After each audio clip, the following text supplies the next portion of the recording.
Hello ladies and gentlemen, and welcome back to another episode of Crusader Kings 2. We are playing again as King Jadikiel of Briez, and we might be wrapping up this series because, like I mentioned before, this is going to be a mini-series. So basically it's a one character series, and when he dies it'll be over because he accomplished whatever he set out to accomplish, and we did it too, playing as his character. We ended up clearing up our succession law. We ended up ascending from the rank of Count to the rank of King, and we carved out the de jure ducal kingdom for ourselves, which means that the proper kingdom of Brittany, the way it historically was, we created that. And yeah, we ended up doing a lot of things. His story progressed very nicely. He went from a count to a duke and then eventually a king. He murdered his way to the top, a cunning character with an intrigue of 9, I should say now. But yeah, let's take a look at his kills here. He's killed 5 people throughout the course of his career, and yeah, this was one of I would say the most, although it's a mini-series, it was one of the most intriguing playthroughs I've ever done. And it's quite fantastic. So whenever he dies, we shall finish off with this, and his son inherits, then that'll be it. We'll finish off the playthrough. And I love this whole playthrough, basically. Let's see what's happening here. Dear Father, peace be with you. We propose that Goyman Birch Canuck, Prince of Camarok in Briez, should get betrothed matrilineally. So my granddaughter is trying to marry my son. That's fine. I mean, considering that I'm not going to be playing further, so why not? Let's just accept it and keep our son happy.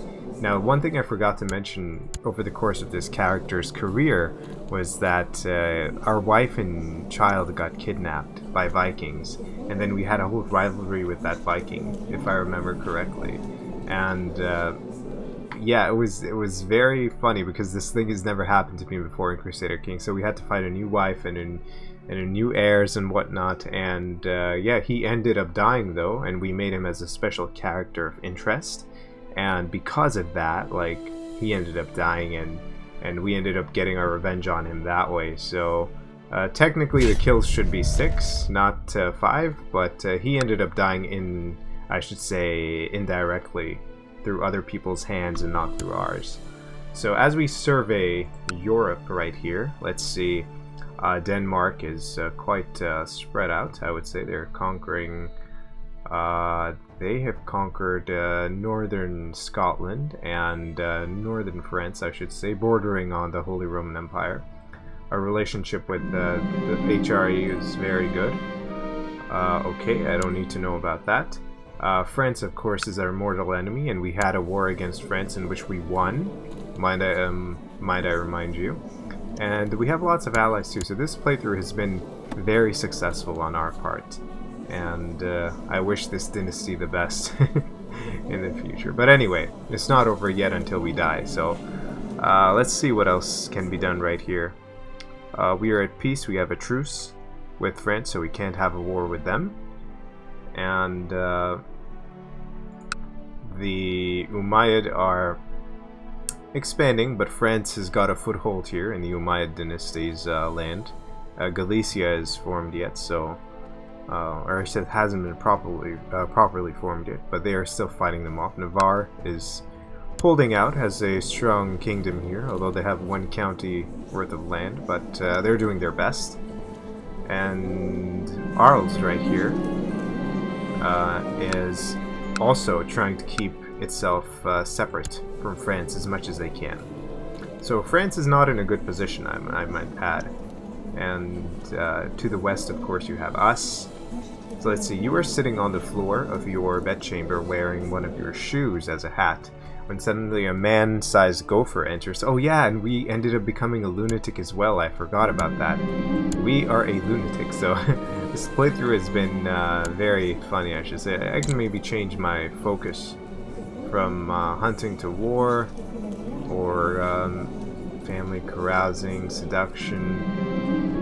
Yeah, because we got the succession sorted out now, so our succession law, I should say, is agnatic cognatic seniority, which is perfect. It's just the way I want it, so we can change it to war right now to get some more martial.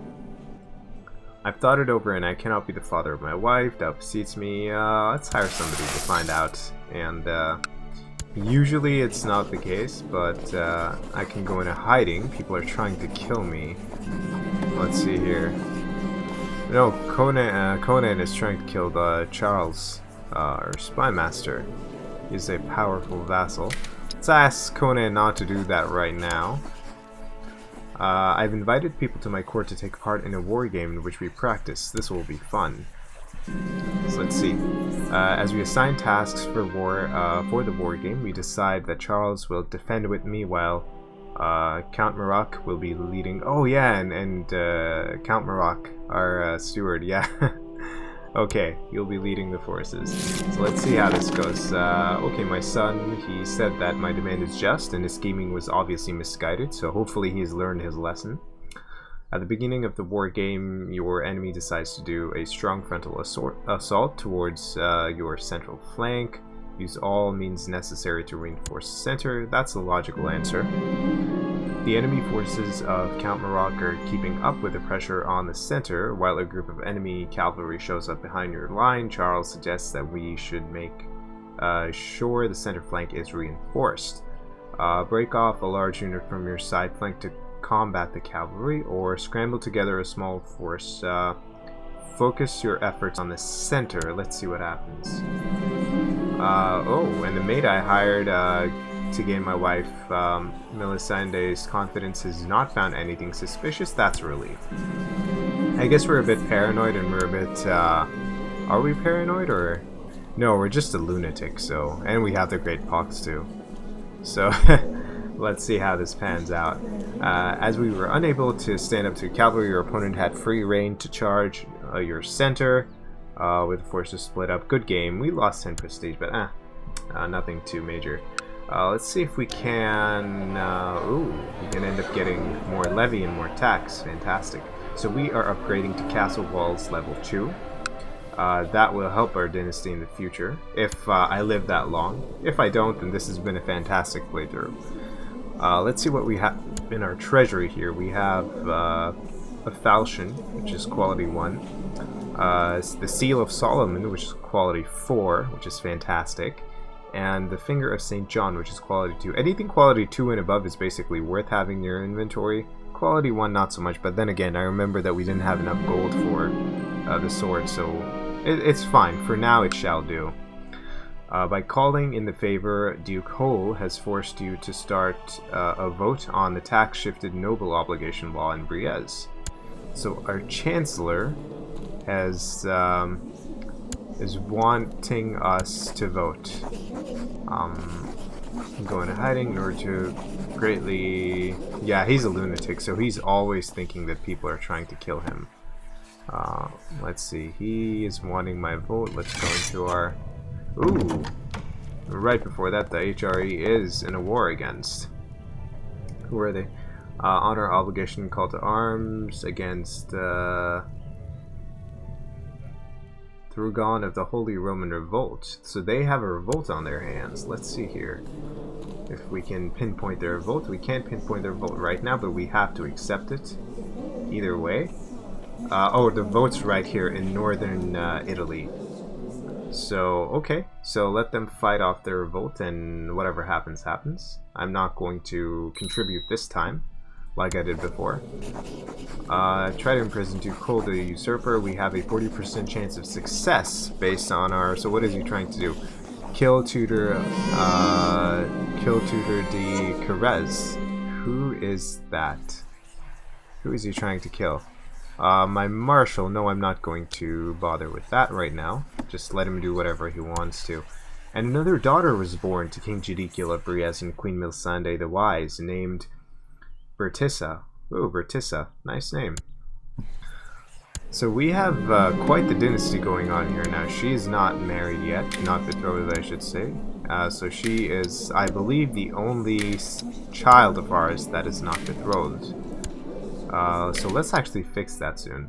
has rejected the institution of the tax-shifted noble obligations law. Yeah, okay. I figured that would happen. So let's actually try and give her...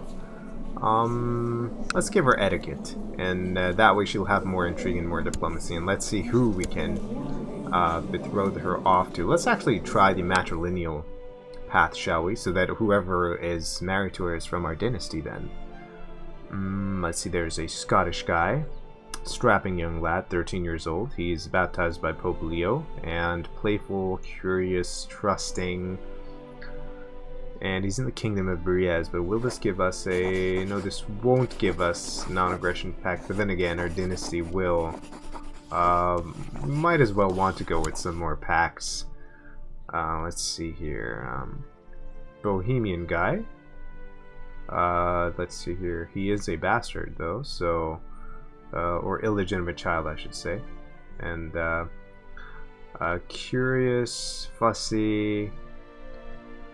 let's see, would result in a non-aggression pact, but does he have any claims, though? Let's see, let me check right here. Why is he not popping up? Oh my god, I'll have to do this manually again. Let's see.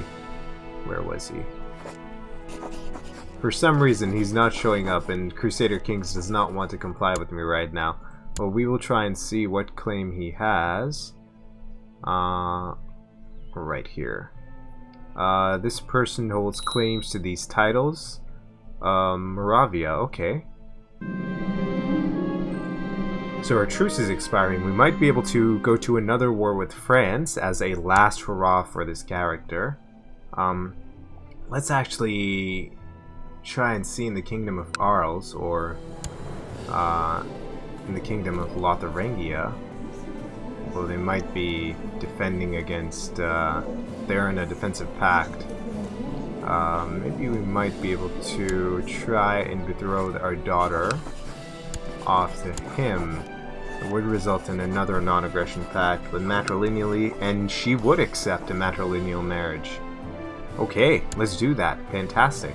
So this just shows the prestige of her character. Even though we're like a very small kingdom, the Queen of Lotharingia is allowing us to matrilineally betroth our daughter to her, which is fantastic, ladies and gentlemen. Steward Mayor Courtmarok wants to hire ruffians to bully the peasants who are not paying their taxes. And anyway is good as long as the money is entering the treasury, or prevent him from doing harm if I will get less tax. Local risk revolt goes up a little bit, but I do get a little bit more gold, so why not? Why not? To the righteous King Judicial, peace be with you, I decided to accept your suggestion of a matrilineal betrothal between Princess Bertissa and Buddy Vosges. Okay. Let's see, form an alliance. Yes, fantastic. And we have more allies now. Let me just take a look at our packs right here. We've got another ally in her. So, Holy Roman Emperor, Queen of Lotharingia, and the Duchess of Poitou. Fantastic. And another commander improved. This is going really well, ladies and gentlemen. And our truce is expiring as well. So as soon as our truce expires, we'll hopefully be able to get our claim on the county of Maine. Let's have our Chancellor. What is he doing? He's fabricating a claim right here in Mortain. That's fine. We request that you honor obligation against King Conrad of Arles, Duke Aldrich. Okay. Let's accept that. So they are fighting against Arles. So let's try and help them out if we can. Although they don't seem to have their forces. Their forces are right there and they are fighting, so they might need a little bit of our help. Let's try and help the Queen of Lotharingia, shall we? And raise our forces, because we need as many allies as we can get. So let's try and help her so that she stays loyal to us. And then by virtue of that, she'll help us against France. Has our truce... Our truce has expired. It's fantastic. So we don't need to worry about France anymore. We can just attack them at our leisure. Let's say here. Let's actually just pause this right here. And we can keep... I should say you on this flank. Okay, let's have... What am I doing? Let's have you right here on this flank. And... let's have whole commander of Briez on this flank. Fantastic. So we have pretty decent commanders. Let's actually try... we cannot attach ourselves to it. Let's actually try marching right there up to Lotharingia. And see if she will attach her forces to ours, and that way we can probably defeat them.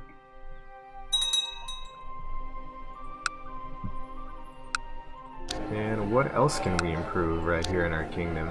We are building lots of stuff, ladies and gentlemen. I totally forgot now. City walls, some more tax coming in, so that is always good.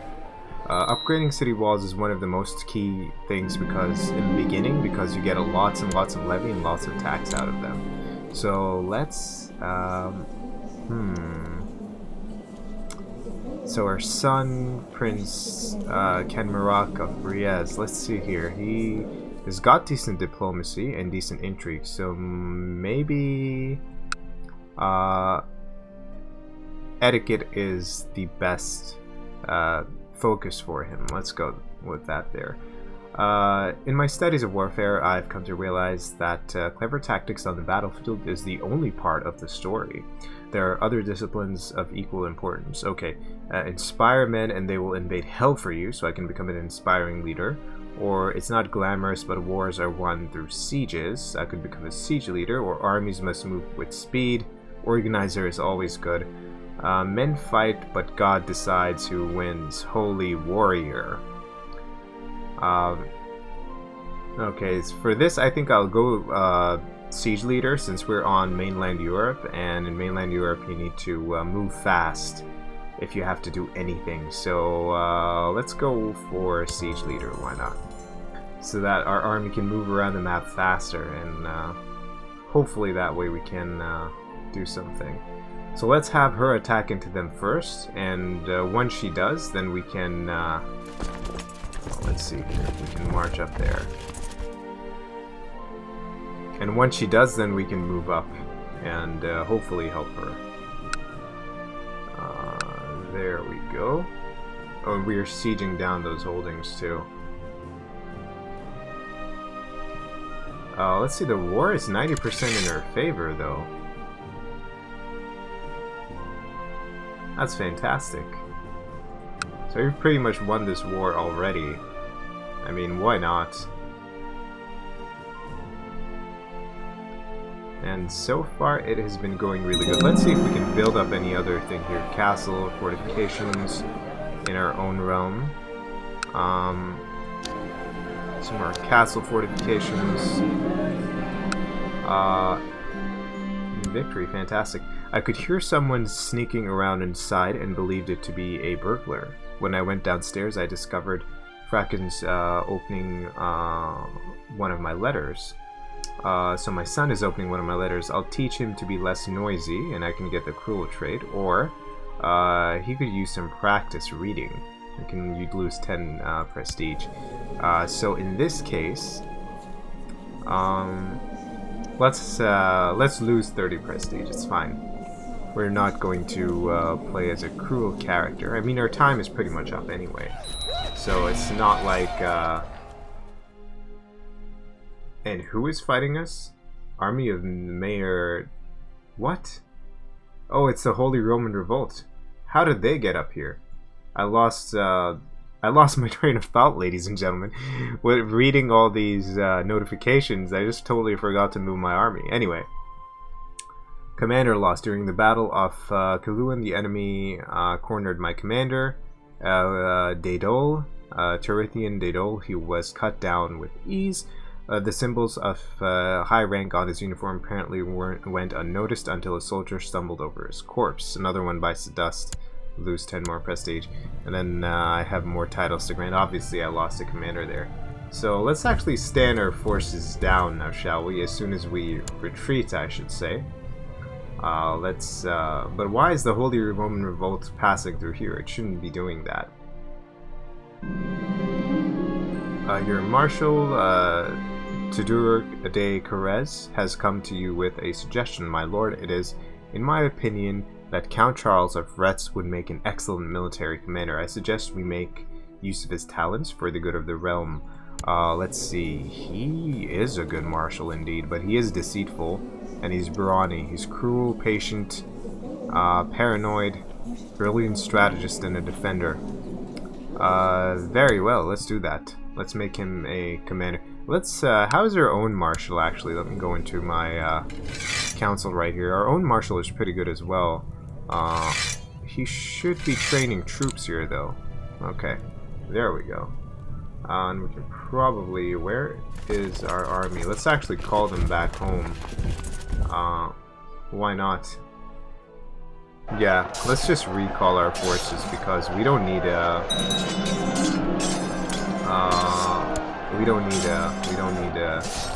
lose any more men. The Kajuriat's faith triumphant. Okay, those bickering fools do not concern me, and it indeed does not concern me right now because this series is almost at an end. So, as soon as we return home, I'm going to stand my forces down. There we go.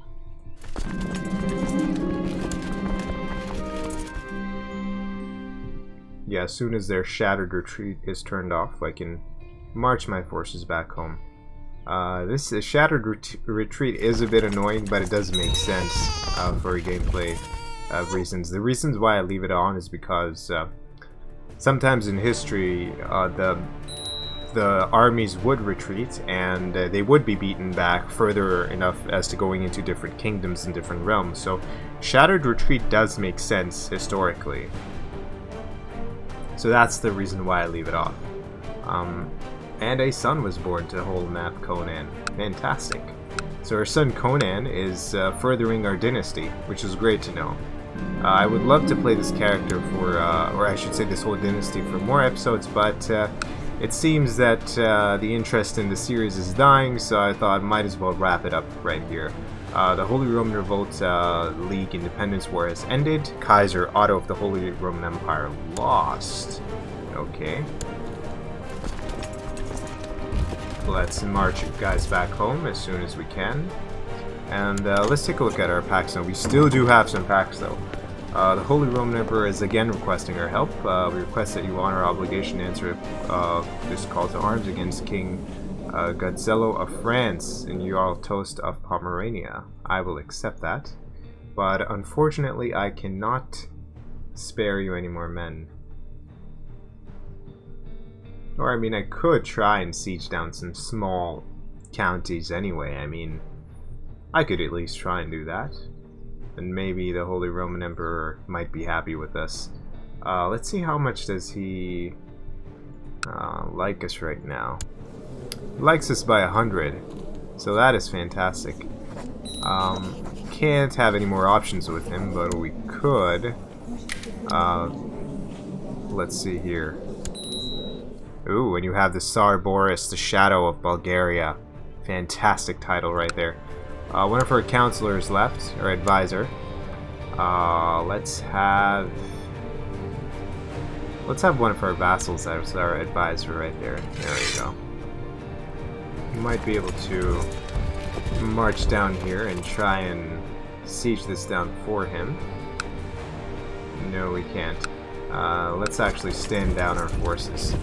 We can't do anything as of right now, so as soon as we're back home, I'm just going to stand them down and see what realm management we can do this episode. There are two known plots. Hold is trying to again kill our marshal, so that's fine.